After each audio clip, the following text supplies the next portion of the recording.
Well, we're continuing our chronological study of the Gospels. We're taking each of the events of Jesus' life and the Gospels, and we're examining them in the sequential order that they occurred.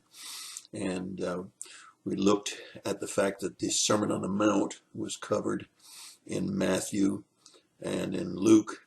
However, Luke's description of the Sermon on the Mount was much shorter than Matthew's. And so we're continuing to look at what's covered in Matthew only as far as the Sermon on the Mount. Not that these issues weren't discussed elsewhere in other Gospels, but we're looking at what was in the Sermon on the Mount according to according to Matthew.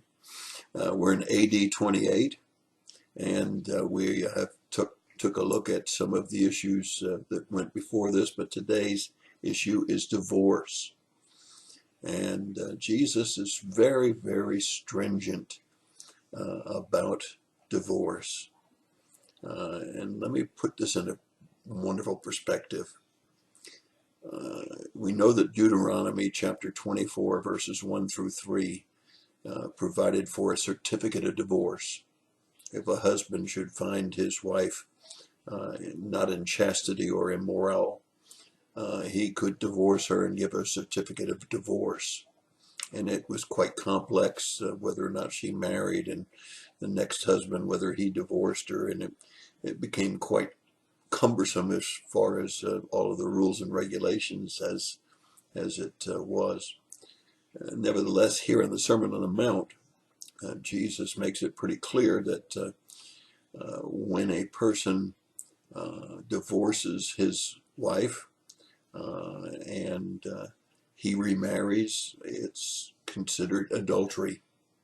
And when a woman is divorced and remarries, it's considered adultery. And if a man should marry a woman who's been divorced, it's considered adultery. These are strong terms and pretty rigid when you think about all of that. However, I think it's very important for you to take a look at the other scriptures where Jesus deals with divorce. Perhaps one of the best ones to look at is Matthew 19:8, when the Pharisees came asking if it was all right for a man to divorce his wife for any cause, because that's what it had come down to.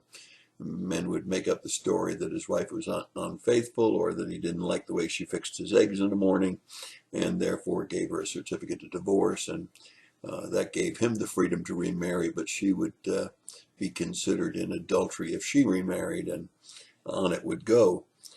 And so when they approached Jesus and asked Jesus, could a man divorce his wife for any cause, Jesus was very careful. He said, let's go back to the very beginning. God created man and he created woman, and it was his intention for that to be a holy union, not broken by anything. But only because of the hardness of man's heart, now that's man's and women's hearts, did he agree to grant divorce, and Moses is the one that did that. Today, we sit in a culture where basically a man or a woman can divorce his or her wife or his or her husband for any cause. Mental cruelty. Whether she didn't fix the eggs properly. I mean, basically, there's no fault divorce. Well, we know that there's no such thing as no fault divorce. There's always a fault. And so Jesus was very, very careful to say that he recognized that God's plan was one man, one woman, forever. And that every man and every woman who enters into marriage should take those vows seriously and should plan to take and make that marriage work. However, we know in today's society that many men and many women walk away from a marriage with no real justification. And therefore, God is going to look at that in the effort that was made by the man and the woman to keep that union together. I think it's very important for us to remember that. And I think it's very important for us to remember that adultery is not an unforgivable sin. and neither is divorce an unforgivable sin. However, as we look at leadership in the church, divorce has to be considered, and it is in the case of deacons, pastors, staff members, and it needs to be looked at in light of this fact that Jesus brought spirit to the law, not the letter of the law, but the spirit of the law. I had men in my church in Florida who maybe made a mistake when they were in the service, when they were very young, 17, 18 years old. The divorce was inevitable because they had made a mistake, married perhaps a foreign woman just because they were lonely or whatever. And the woman themselves were not faithful to the man or just wanted U.S. citizenship. And then they remarried, and they've been married for 50 years or more in some cases, faithfully to one wife. Do we hold that one mistake forever as a punishment to them for the mistake? If that's the case, then anyone that committed fornication while they were going to school as a teenager or a young adult should be guilty of the same thing, because the charge is the same, adultery or fornication.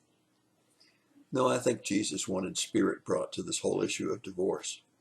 But I think he wanted us not to just say that divorce is okay in every case, or that if a man divorces 6 months later that you put him in a leadership role.